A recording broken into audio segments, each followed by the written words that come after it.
বিশ্বনবী বললেন, যে ব্যক্তি রাত্রিবেলায় সূরাতুল মুলক তেলাওয়াত করবে তার কবরের আযাব হবে না। ইন্না হাযিহি সূরাতুন আযীমা মানিআতুন মিন আযাবিল কবর। এই সূরাটা এমন সূরা, সাধারণ কোন সূরা না। এই সূরাতুল মুলক যে রাত্রিবেলায় তেলাওয়াত করবে তার কবরের আযাব থেকে তারে বাঁচিয়ে দিবে কে?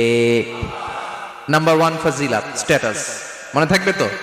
2 নাম্বার স্ট্যাটাস, শাফাআত লি সাহিবিহা।